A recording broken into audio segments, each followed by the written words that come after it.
북한은 노동자의 해외 파견이 금지되어 있습니다.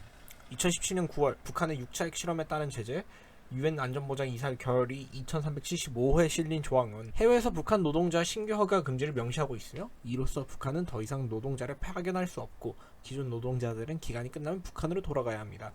그러나 2022년 8월 북한은 돈바스 지역의 노동자 파견을 추진하였습니다.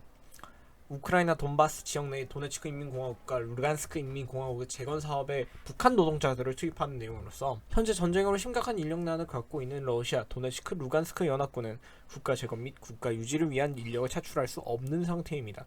그러나 이번 북한의 파견 결정으로 러시아 도네츠크 루간스크 연합군은 필요한 인력을 적재적소에 사용할 수 있게 되었을 뿐만 아니라 돈바스 지역의 재건 사업을 통해 그들의 돈바스 지역 내에서의 실질 지배권의 명분을 쌓고 좌우 협상에서 유리한 이점을 가져가고자 합니다.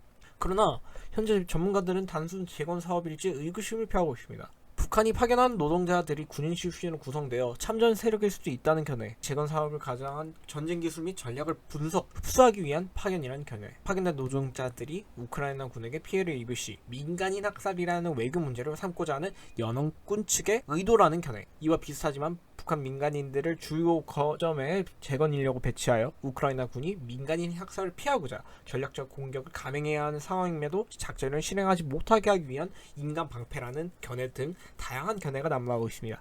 이처럼 러시아 도네츠크 루간스크 연합군에는 많은 이점들이 보이지만 북한은 무엇을 얻느냐? 첫 번째로 군사 전략 기술에 대한 습득입니다.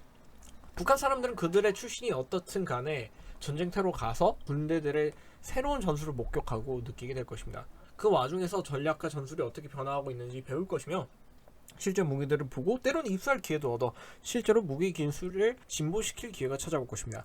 두 번째, 국제적 관심입니다. 북한은 늘 관심을 끄는 방식으로 그들의 협상을 유리하게 이끌어갔습니다. 미사일 발사, 핵실험 등 다양한 방식으로 세계 이목을 끌었고, 그 이후에 북한이 원하는 조건을 세계는 들어주고 그랬지요. 하지만 러시아 우크라이나 전쟁 발발 이후 세계는 북한이 미사일을 쏘던 무기 개발을 하던 관심을 주지 않고 있습니다. 올해 들어 무려 30발 이상의 미사일을 발사했는데도 아무런 관심을 갖지 못하고 있지요. 그런데 이 상황에서 관심을 끌고자 마지막 카드인 핵실험을 진행하기엔 부담이 있습니다. 미국의 전쟁 위협에 대한 긴장세가 그 어느 때보다 강력한 이때에 핵을 건드린다는 것은 자살행위나 마찬가지니까요. 그러므로 이번 파견을 통해 전쟁에 간접적인 참여를 드러내어 미국의 이목을 끌고 러시아와 중국에게는 동맹국으로서 참전을 해주는 우호적인 태도를 보인 북한에게 관심을 줄 수밖에 없으니 파견을 택했습니다. 셋째, 너무나도 당연하겠지만 돈입니다.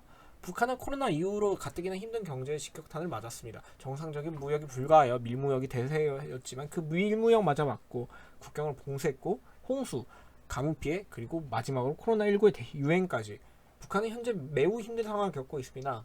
그러나 외화가 나올 것은 마땅치 않죠.